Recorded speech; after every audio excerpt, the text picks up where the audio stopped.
I'm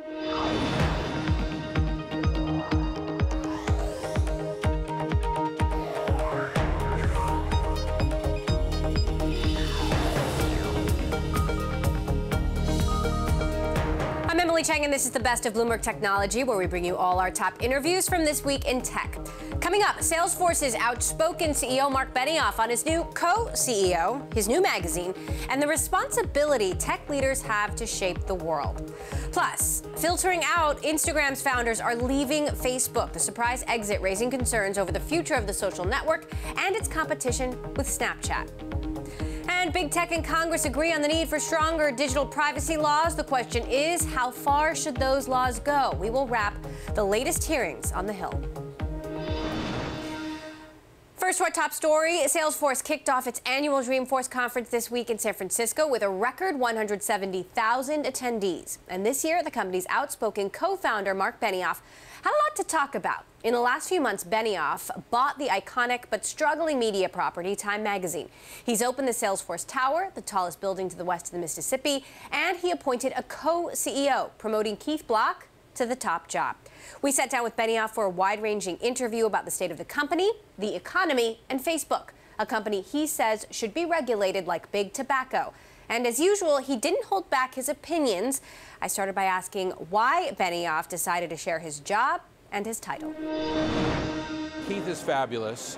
He's been with us for 5 years. He is a great operator. He's done a great job at Salesforce, and I really feel like he needed to be recognized. Now he's co-CEO. The company is more successful than ever, and I couldn't be happier. Co-CEOs haven't necessarily worked out in other places. It's been harder to be decisive, harder to be ambitious. Some would argue it hasn't helped Oracle much at all. How do you avoid those challenges? Decisiveness and ambition, well, those are things that I tend to be okay on. So I don't think those will be issues. Look, we already have a great relationship. And because we had a great relationship, really giving him the title, co-CEO, really was kind of how we were running the company in partnership. Look, I've been running Salesforce in one capacity or another now for 20 years. Titles don't really mean anything to me. The most important thing to me is the success of all of our stakeholders, our customers, our employees, our partners, our public schools, the community. That's what I really focus on. I'm so excited that Keith is now co-CEO with me. Salesforce is just stronger because of it. There were reports that Salesforce was interested in trying to buy Twitter, which investors didn't seem too excited about. But do you still see an opportunity or the possibility of Salesforce having a consumer-facing subsidiary someday? Well, today we have billions of users who are using Salesforce's products in one direction or another. The most important thing to me is that I'm managing for all of our stakeholders and that I'm listening deeply. And when you think about investors, believe me, they're one of my key stakeholders. Customers are a stakeholder, employees are a stakeholder, our public schools, I just mentioned, as a stakeholder, investors are a stakeholder. I'm about to meet with them, and you're probably going to cover that. When I meet with those investors, I am deeply listening to them, and when they said, we would like you to buy this company, or don't buy that company, or we want this strategic relationship, I take that very seriously, and consistently, and over now, we've been a public company 14 years, we've been in business for 20 years, we listen to them. You look at our stock chart over the last 14 years, the reason it's up and to the right is because we listen deeply to all of our stakeholders, including our investors. So what does the M&A future look like, and do you have any interest still in buying Twitter? I look at every company, you know that. We have to evaluate every deal. We have to look at private companies, public companies. We just acquired a couple of amazing companies. You saw that we bought an amazing company called Datorama, so we're able to do marketing analytics in an incredible and amazing new way. But this summer, we also bought an amazing integration capability, and you'll see in the Dreamforce keynote today, a whole new vision of customer success called Customer 360, built with MuleSoft. This is a company we bought for $7 billion. We are deeply integrating that product right now with that company. It's incredible. It's one of the reasons that we just raised our guidance again and why we're so excited about our future. So you're going to continue to see us do deals where it makes sense for our customer and where we're helping to get our customers to connect with their customer in a whole new way. Speaking of acquisitions, Facebook, of course, bought Instagram 6 years ago. We now know the founders are leaving. This was one of the big bright spots for the company. Is that a bad sign for Facebook? Is it a sign that something's gone wrong? It's a sign for them, and they need to start paying attention. I've been talking about this for 9 months. Our industry has changed. You've already seen this. Every CEO needs to ask themselves, what is the most important thing to you? What is the most important thing to your company? What is your highest value? I know what our highest value is at Salesforce. It's trust. Nothing is more important than the trust that we have with our customers, our employees, our partners, our top executives. When you see top executives walking out, when you see customers questioning your privacy practices, or how you're using or misusing their data, or how you're misusing partnerships, you need to listen, you need to wake up, you need to say, what is going on? It's very serious. And I'm not going to call out any one company and say, this company has to change, these executives have left. What I'm saying is, for every CEO in our industry, we see what the employees are saying. We have to operate at a higher level. Let me give you an example. We just created a new Office of Ethical and Humane Use, reporting directly to me.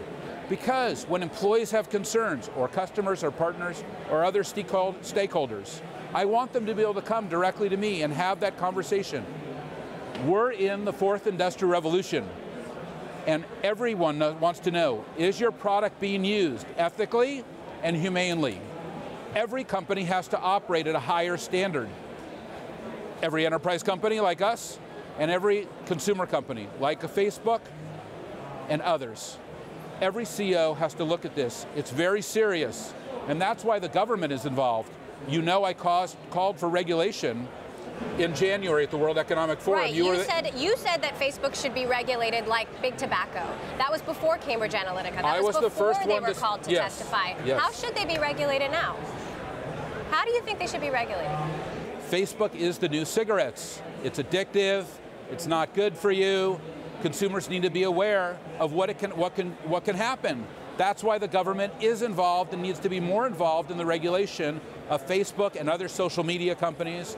And in the example of companies that have questions about, are their products being used ethically or humanely, they need to create structures where they're able to evaluate the ethical and humane use of their technology.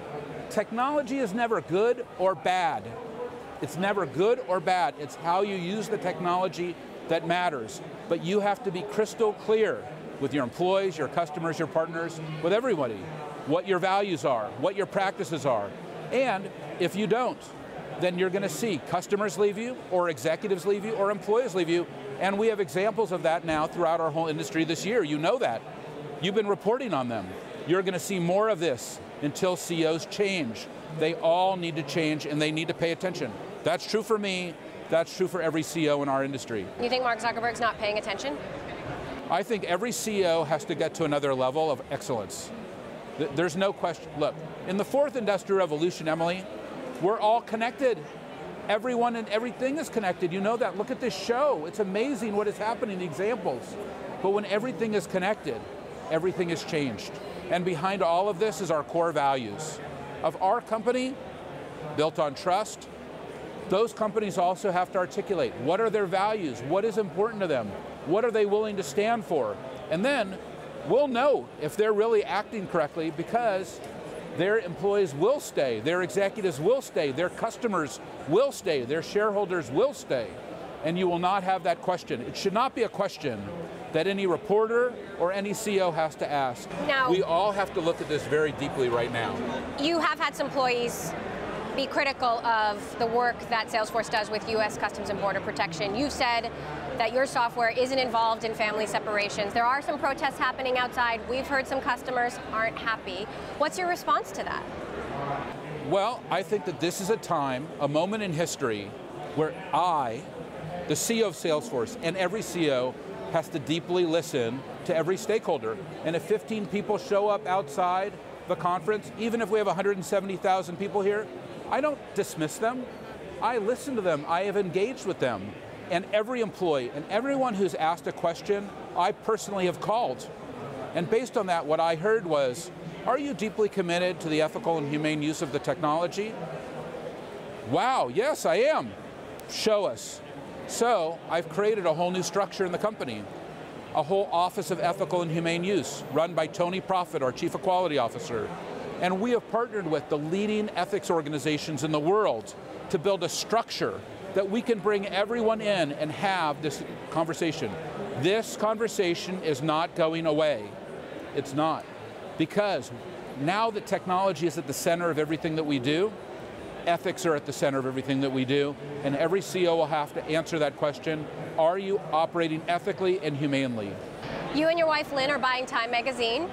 You've said you're not going to get involved in editorial decisions, but you clearly have very strong views, strong political views, strong ethical views.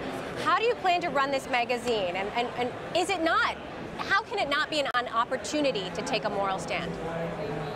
We could not be, my wife and I, Lynn, could not be more excited about the opportunity now to be the stewards of this historic and iconic brand. I mean, our whole history of our nation is reflected in the covers of Time magazine, of the editorial, of the stories, the photographs. It's amazing what Time magazine represents. And the opportunity to acquire the company and help be the stewards for the future was something we could not pass up. And I hope that it will continue to be a positive global impact opportunity the way that it has been for the last century. I hope that we'll be able to usher it into the next century as well. Did you talk to Bezos at all about his experience with the Washington Post? Didn't. So how can we be sure your political views won't have an influence on the kind of coverage that Time does? We're committed to keeping our relationship with Time magazine at arm's length.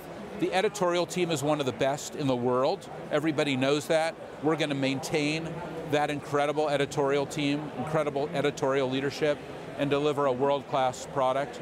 This is going to be a fabulous opportunity for us to unshackle Time and let it run as an independent organization. It's been a long time since Time magazine was independent and could do whatever it wants. Now that we're going to see this amazing team and let them go and do something incredible. So you got a co-CEO now, an iconic magazine. You continue to focus on your philanthropy. Would you consider running for public office? Business is the greatest platform for change. Our opportunity to change the world is right here. We understand already, we can see our politicians are fundamentally not able to do that. You know, the opportunity for change today is with business. Yes, the political structure, it has to be a public-private partnership. The mayors were just here, our superintendents of schools were just here, our local officials are here, our state, federal, and government officers are all here. Let's bring everybody together. Let's create a more positive world together. It has to be a multi-stakeholder dialogue. That's how we'll create multi-stakeholder action. You don't need me as a political official. I don't think I would be a very good one. I'm not, you know me very well, you know. The reality is, Emily, I feel very empowered and enabled to make a positive impact on the world based on the platforms that I've been given, and I'm very grateful for that. Salesforce has done the hard work to close the pay gap. Now we hear about the equity gap across industry, and in Silicon Valley especially. What is the hard work that you're doing year after year to make sure the pay gap and the equity gap doesn't widen again? Every CEO needs to be focused on equality. At this show, you can see right behind us, we have the most diverse and inclusive set of customers and partners and employees in the industry, and we're working to make it even more so. That is one of the key equity gaps that I see, bringing everybody in, having true inclusive capitalism. We're also fighting for gender equality so that every man and woman is paid equally. We're fighting for LGBTQ equality so that we do not discriminate against the LGBTQ community. We are also working to make sure that we have the equality of every human being, and these aren't just the values here in San Francisco, Emily, which is easy because we're the summer of love, the home of summer of love right here. Everywhere we go in the world, we're the same set of values, so we're going to fight for that. Trust, customer success, innovation, equality, these are our core values. You can't separate that from Salesforce, so we're going to take it to the next level. Salesforce founder Marc Benioff at the Dreamforce conference in San Francisco. Coming up, we just heard Marc Benioff share his take on Instagram's founders leaving Facebook. We will dig into what really led to their departure and how the street took this surprise announcement. That's next. And if you like Bloomberg News, check us out on the radio. Listen on the Bloomberg app, Bloomberg.com, and in the U.S. on SiriusXM. This is Bloomberg. Instagram's co-founders unfriended Facebook Tuesday. Sources told Bloomberg Kevin Systrom and Mike Krieger left over growing tensions with CEO Mark Zuckerberg. The duo had been at the company since Facebook acquired Instagram back in 2012 and had largely been able to operate independently of Facebook and Zuckerberg, keeping control over their own brand and the product. But lately, they've become frustrated with an unusual uptick in day-to-day involvement by Zuckerberg, who is now more reliant on Instagram, now worth $100 billion, for Facebook's future growth. Bloomberg Tech's Sarah Fryer followed the story. Facebook is so much more dependent on Instagram now than it ever was because Facebook's own growth is going to slow. They're going to have to spend more to grow in new areas.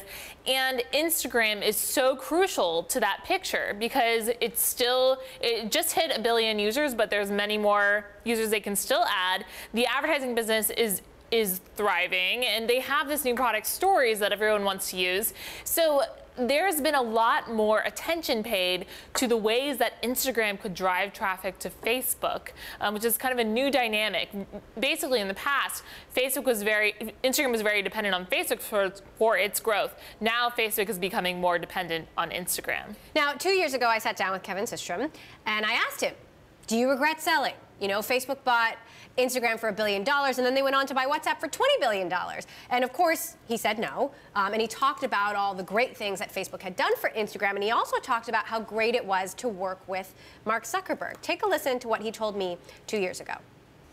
Think of it like having the best board member in the world. I mean, imagine how many companies would love to have Mark Zuckerberg on their board. That's what we get, and it's independent, but also you get amazing guidance and amazing counsel from someone who's been able to build a tremendous company. Fast forward to today, this is what Kevin Systrom says in his statement. We're planning on leaving Instagram to explore our curiosity and creativity again. Building new things requires that we step back, understand what inspires us, and match that with what the world needs. That is what we plan to do. Now, missing from the statement was anything about Mark Zuckerberg. Well, what I thought was fascinating about that statement is at the very end, he says, you know, something to the tune of, I wish the best of luck for both companies going forward. They're the same company. When the founders leave Instagram, it is no longer this sort of company within Facebook. It becomes more of a Facebook product arm. And there's nobody with really the authority of a founder to challenge Zuckerberg's vision, should they want to, and say, you know, really, this is not where we see Instagram going. We want to do it this way. Systrom has been historically very stubborn in terms of the product and his vision for it and what he wanted to maintain for the culture. And so, you know, this opens up opportunities for Zuckerberg to do more, to do what he wants, to integrate Instagram. At the same time, it could threaten this kind of unique brand that the company has built. Now, meantime, Mark Zuckerberg did say, Kevin and Mike are extraordinary product leaders, and Instagram reflects their combined creative talents. I've learned a lot working with them for the past 6 years and have really enjoyed it. I wish them all the best, and I'm looking forward to seeing what they build next. Now, the WhatsApp co-founders have also left the company. In fact, Brian Atkin, one of the co-founders, tried to kick off this #DeleteFacebook movement. You know, this does not look good. What are employees on the inside telling you? Are they seeing this tension? Well, that WhatsApp situation with the founders of WhatsApp being replaced by somebody who'd run internet.org at Facebook, Chris Daniels, that was heralded as like a scary thing that could potentially happen to Instagram if Facebook wasn't careful, right? That they could sort of lose what they'd built in this independent brand. So there's definitely a lot of concern about what happens now. I'm told that the most likely person to take over Instagram from here is Adam Mosseri, who previously ran Facebook's newsfeed and was hired by Kevin to come be Instagram's head of product. But this is a lot of change for Instagram in such a short period of time. Right, the COO, Marnie Levine, the CEO, Marnie Levine, back into Facebook. And so they've lost their CEO, CTO, COO. Are there going to be any other C-level people in the future? I mean, that's really what Facebook has to decide here. How much do they want to integrate Instagram, and how quickly should they move to do it? Bloomberg Tech's Sarah Fryer. Coming up next, our exclusive conversation with J.Crew CEO Jim Brett, how the company is leveraging social media, and just why Amazon is the perfect partner. This is Bloomberg. last quarter, J.Crew finally posted same-store sales growth, breaking 15 consecutive quarters of negative comparable sales.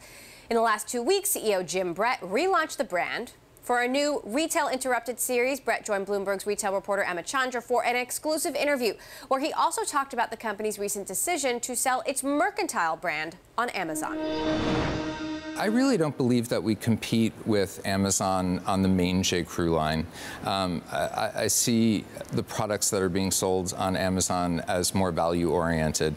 And Mercantile really is a new brand as well that's geared towards a younger customer, still with the preppy spirit and a greater value. And we felt like Amazon was the perfect home to launch that new brand. But you're not worried then about cannibalization? No.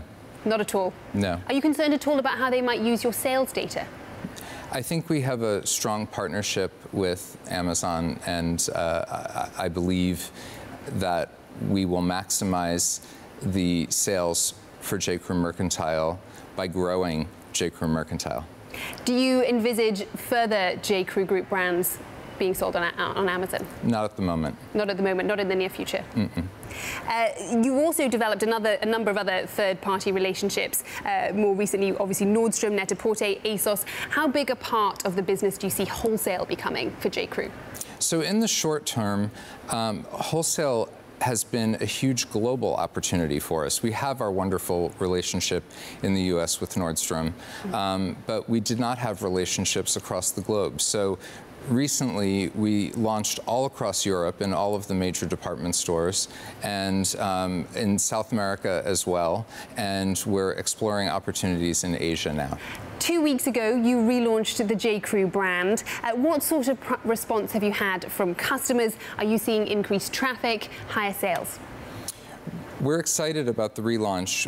We're definitely seeing an increase in new customers as well as reactivated customers, so people that have left the brand and are coming back to J.Crew. And are they spending as much as you would like?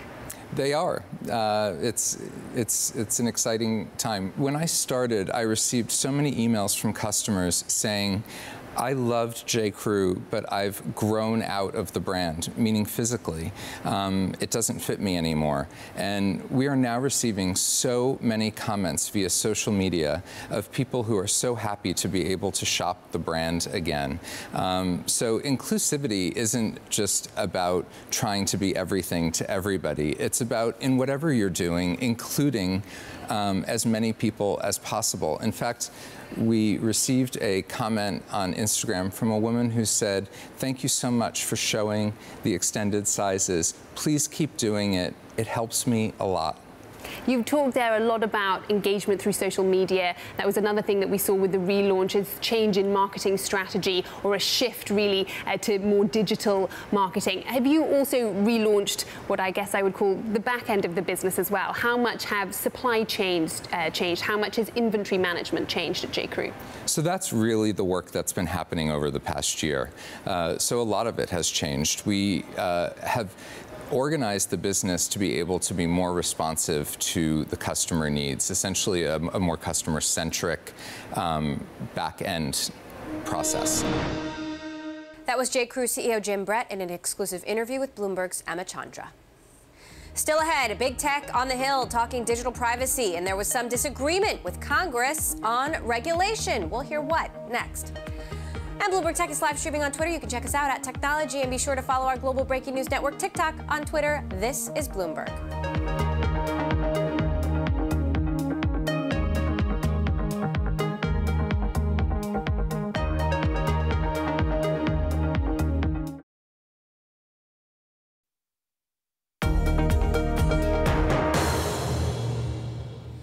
Welcome back to the best of Bloomberg Technology. I'm Emily Chang.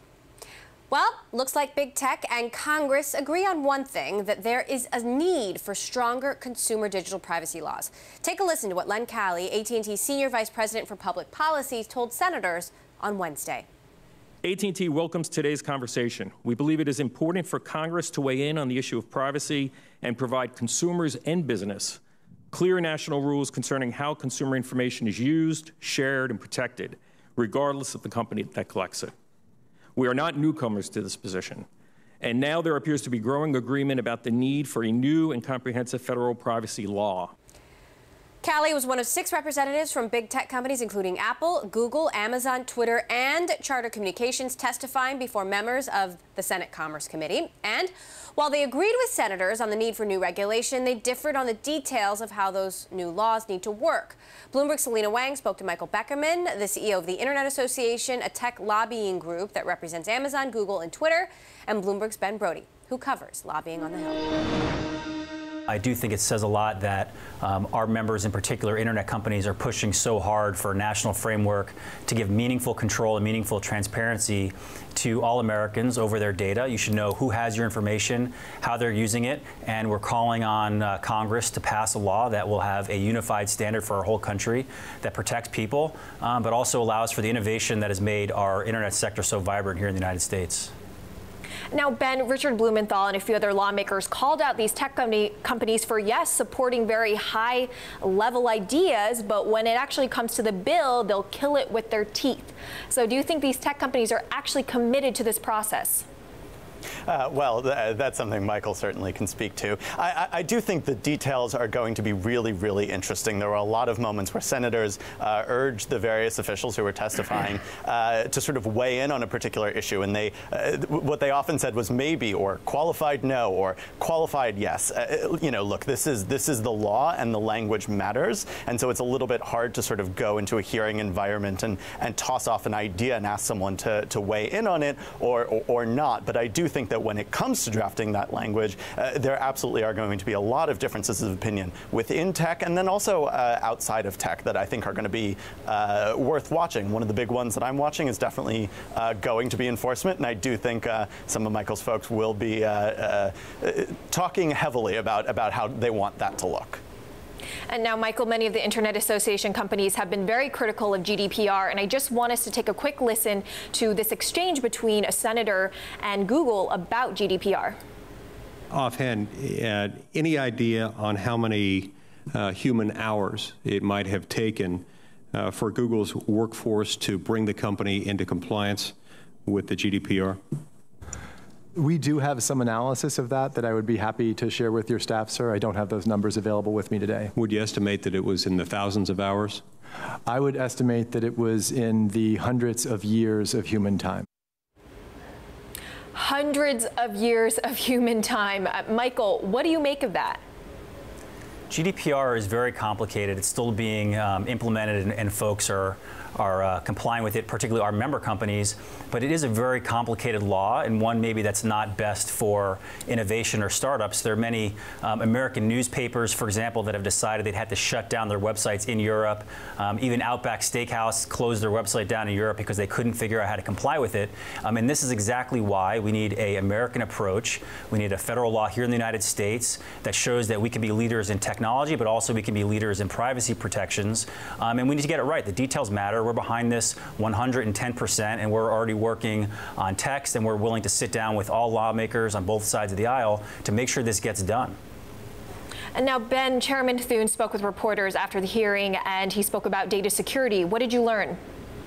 Well, he said, as we've known, that data security has been really difficult. Data security has been legislation. It's been being negotiated really for several years. It's come out over a couple of Congresses.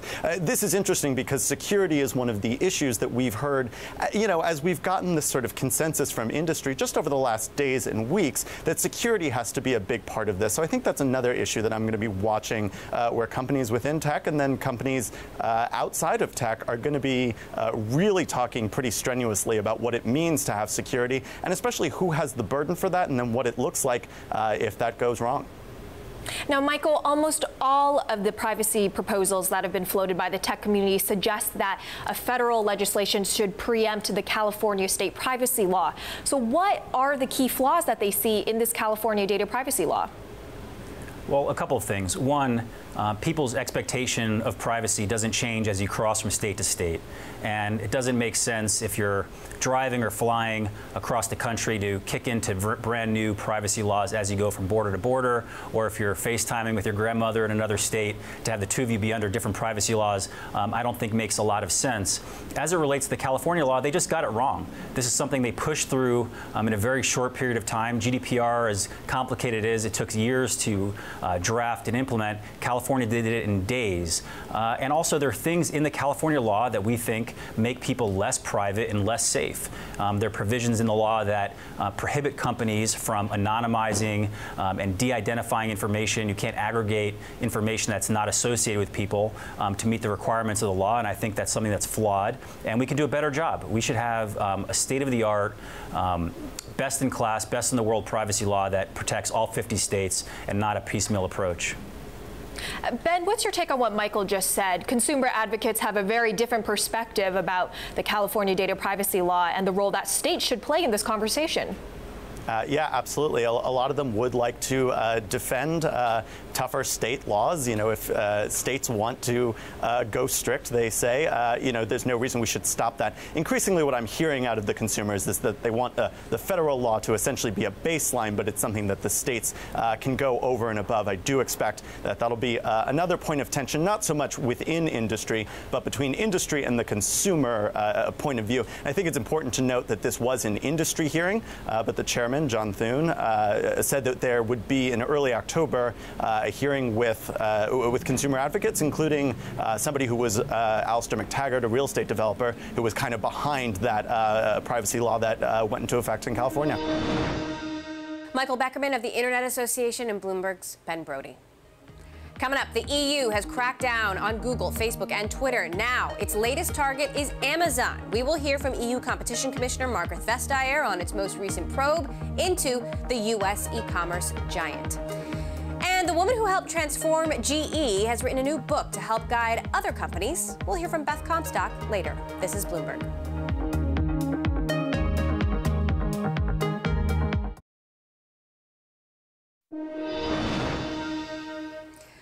World leaders in finance, business, and technology met in New York Wednesday for Bloomberg's Global Business Forum. Our Bloomberg editor-in-chief, John Micklethwaite, spoke with EU Competition Commissioner Marc Benioff and asked about the recent probe into U.S. tech giant Amazon. Amazon is it's a two-sided market. They have dual functions. They both host the little guy, so he can enter into e-commerce. They provide a number of services, which allows also smaller businesses to be active e-commerce and to grab the opportunities, and that's great. They're also a big guy themselves.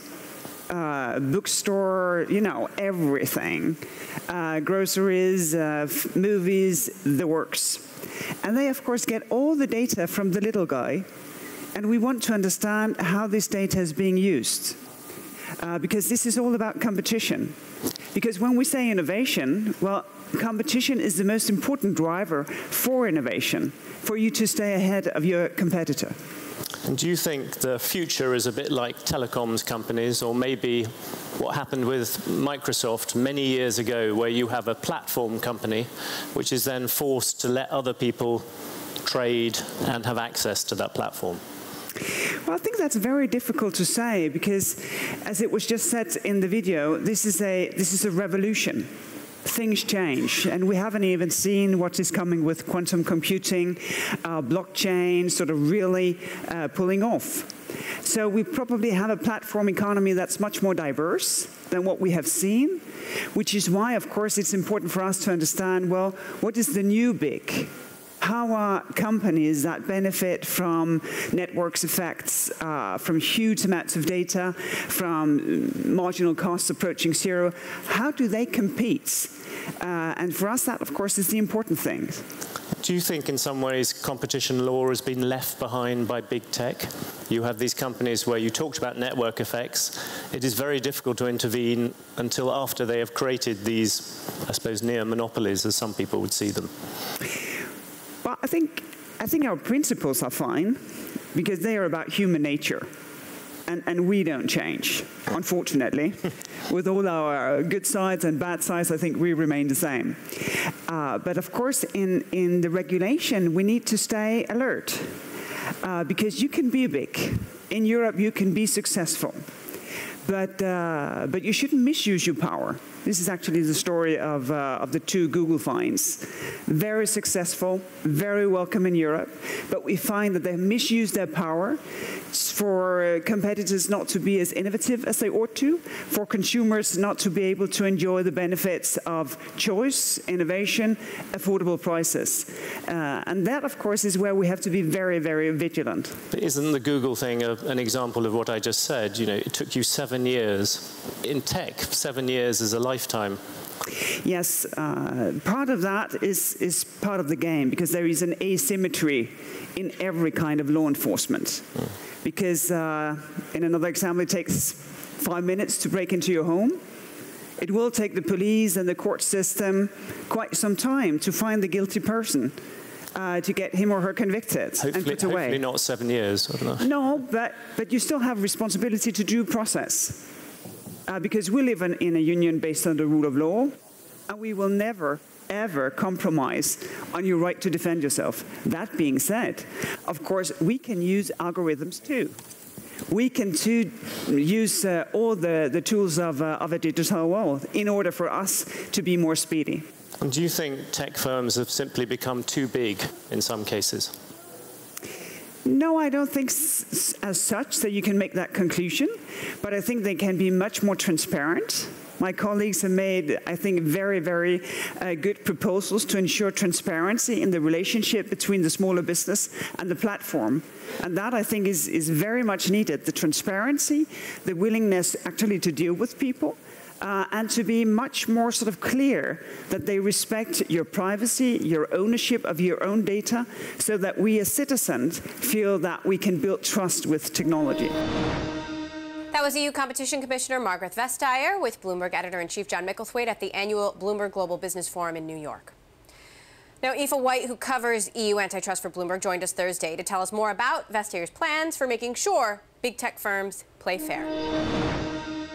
Vestager was very careful to say that they're just looking at what Amazon is doing. Amazon's a platform. Amazon competes with and also offers a place for these smaller sellers to put their products out to the world. We had a little more detail in a story we just put out today, saying, for example, that they're going to look at how products that Amazon sells itself, like Amazon Basics, how those work against small sellers, basically how it works, how things compete online on Amazon's platform. Are they playing fair or not? Well, we don't know yet about what kind of penalty there might be, if there is a penalty, but what are the chances that Amazon could be forced to change its business practices in the EU, especially given that Google has been ordered to do so as well? Well, as I said, because we're in the early stages of this, we're waiting to see whether there are big problems that the EU thinks it needs to jump on. If it does, it'll open another probe, and at that point, the risks become higher. You can see then they feel that there's something going wrong there, that there's something that they need to investigate. And at that point, we're on the fine track. You look at what precise market they're looking at. It's very hard to assess any kind of potential fine right now. I mean, if you're looking at with the Google fine, for example, they picked a small market, but because it was European-wide, the fines really rolled up, and we were looking at 6.7 billion euros. I mean, there was one fine this summer already, $5 billion. So these things can roll and become very big, but we're not quite on that track right now with Amazon. President Trump has not been shy about his feelings about Amazon CEO Jeff Bezos and tangentially Amazon itself. What are the chances that the scrutiny in Europe could spread to the United States? I think that's really a question for the US. I mean, the market shares that some of these companies have, Google in particular in Europe, are much higher. So there is more competition in search. So in some ways, some of these issues are specific to Europe, and the behavior that the EU will look at are European issues. But yes, I can definitely see in the US there's a lot of interest in what the EU is doing. I mean, America is the home of antitrust, and it's interesting to see how these cases are going on slightly separate tracks, that the EU is jumping on these problems, and the US so far hasn't. Doesn't mean it won't, but it's just interesting to see what your neighbors are doing sometimes. Why are they going down that path? And when we see Vestager speaking here in Washington or in New York, she's very much trying to explain why she wants to take these cases. And that's a message that some people might pick up on. Aoife White, who covers EU antitrust for Bloomberg News there. Coming up, Beth Comstock led GE through several transformations, and now she wants to help other companies do the same. She talks about being GE's first female vice chair and her new book. Next, this is Bloomberg.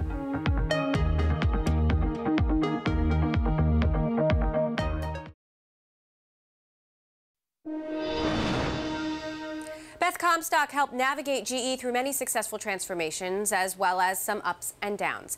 As GE's first female vice chair, she pushed the company to adapt to tech trends, and her tenure saw the creation of GE and NBC's green initiatives, Eco Imagination, along with MSNBC, Hulu, and NBC Digital. She led GE to its new slogan, Imagination at Work, and now she wants to help others successfully navigate change. In her new book, Imagine It Forward, Comstock shares her own transformation story, as well as GE's, to guide entrepreneurs and executives through creative risk-taking. I mean, we need to think ahead. We need creative problem solvers. I mean, look at what's happening here in Silicon Valley. You could argue that maybe we need a few more people who can sort of think about the unintended consequences of some of our technology. Within established organizations, it can be so hard to harness the power of change. You know, how can big companies as big as GE be nimble in this new age of technology? Yeah, well, I found most big companies want to be nimble, but then taking the action to do it, it's another thing. I think you really do need to create almost two tracks in a company. You need your core established, kind of optimized today business, and you need the people who are creating the future. And they're different kinds of people with different measurements, different funding requirements, and it takes a longer amount of time. So how do the people who are creating the future convince the people in the first track to do things differently? Well, sometimes that's why you need separate tracks often, because they need to come together for certain key things clearly. And you need to set joint goals, align them around common metrics. But I think also you need these kind of rebel pirates, these people who come in, even in big companies, and kind of try to disrupt what's happening. And that is that creates a lot of tension in the early stages. Now, look, it's not necessarily apples to apples, but do you think it's possible for the GEs of the world to compete with the Amazons and Apples and Facebooks and Googles today? Or is it too late? Well, I think it's something we ought to think about. I think I look at a company like GE, where I worked for so long, a 125-year-old company. It doesn't get to be that old without knowing a thing or two about change. So I think there's a lot we can look at sustainability in these companies. But yeah, the stakes are always higher as you get new companies disrupting. But I wonder, as investors, as people who follow, you know, we watch Amazon, they're getting bigger, more complex, the stakes are higher, the ability to take risks. So is maybe the question, can these guys continue to compete and be as fast and nimble as we've known them early? So that is actually my exact next question. You know, now that Amazon and Apple and Facebook and Google, they are so big, it's hard to imagine them not being so dominant. But do you see that in the future? Could they, you know, fall from the throne, essentially? I think you have to assume that that is an eventuality. Hopefully they're thinking about it. Hopefully in Amazon today, in Netflix, pick your company, there are people sitting there going, are we still willing to take the same kind of risk? Can we? We're a public traded company, there are different expectations. I do think, especially founder-led companies tend to get a bit more of an acceptance. But I also think you can, back to your other question, look at these traditional companies who've done reinvention. What big companies do well is culture. You look at some of the challenges, take a Tesla just down the way. I mean, culture is a challenge, and I think these companies can learn a lot from some of the established companies that have had to figure out adaptation, get their culture to move. So I think that the scale-up companies, these newer tech companies, can learn a lot from some of the incumbents. Do you think which of these new big tech companies do you think is the most disruptible? Well, I'd say they're all disruptible. I think that the ones who sit and think we're not disruptible are the ones you'd start worrying about. They all have a head start, right? They all have been out there. I mean, I was in the digital media world when we saw Netflix just as a little tiny, you know, whisper. We started at NBC. We were part of the team that helped seed Hulu. We knew that was coming. We didn't know how it was going to get there. Now you look at it 10, 12 years later. But the same forces that are going to happen to Netflix. So I really feel like everybody needs to keep imagining forward new scenarios and new alternatives. Now, your book also gets very personal, and it's so rare to hear sort of personal lessons from, you know, somebody who's had the journey that you have. You were GE's first female vice chair. You know, why did you leave? I left because there was a management change. John Flannery came in, Jeff Immelt left, John Flannery came in, new leader wants a new team. And I think that's what happens often. So it was a bit earlier than I expected to leave, but yeah, new team, new guy, new team. What are the challenges we need to know more about in terms of getting more women into the top positions? Like where you were. I mean, there are so few people who make it to the level of Beth Comstock, though, you know, so many who should and could. Yeah, so many who should. You know, what don't they know? Well, I think partly we just need to embrace more difference. We hire people like us. I mean, it's a human trait we have to overcome. I mean, you know it from the work you've done. People have all kinds of excuses why they don't want to hire people who are different. I think women, for a number of reasons, most companies have a good track record of hiring women at undergraduate level and then lose women as they progress in their career. So we need to address that issue. It's complex. We need to have programs that allow women different ways to come back in and out of the workforce. And those are happening, but it's too slow. But at the end of the day, we just need to make way for more women. We need to have a pipeline, and that takes time. You need to take your time out there finding the future women leaders of your company.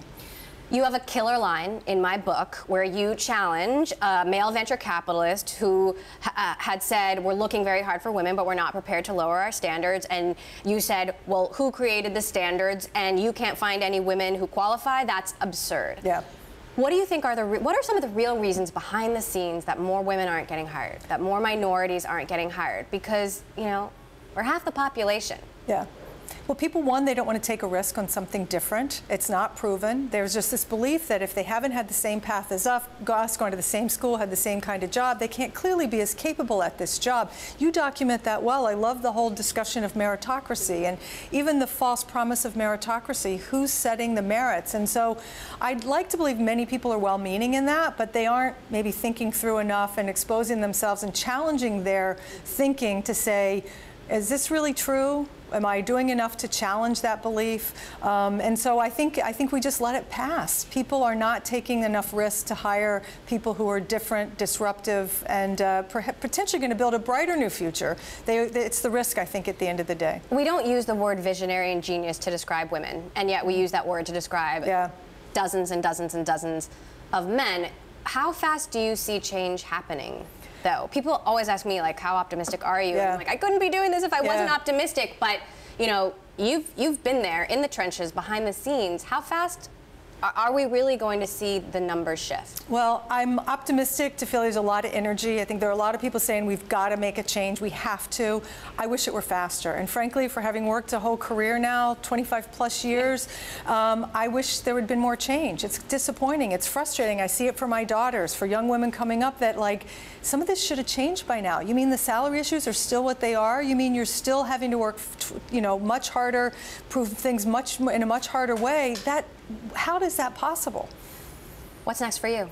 I'm off doing my book tour, so that's a big thing, and I'm going to re-enter work in a very different way. Not sure. I'm excited to sort of get out and discover, and who knows? It's going to be a very different path for me. Do you think GE can get back to greatness? I think GE is great. I worked there for 25 plus years. It's a really great company that makes stuff the world needs. It's in a bad place with the stock market right now. It's got some complex issues that they have to work through. I think people underestimated the complexity of GE internally and externally, and it's not an easy fix.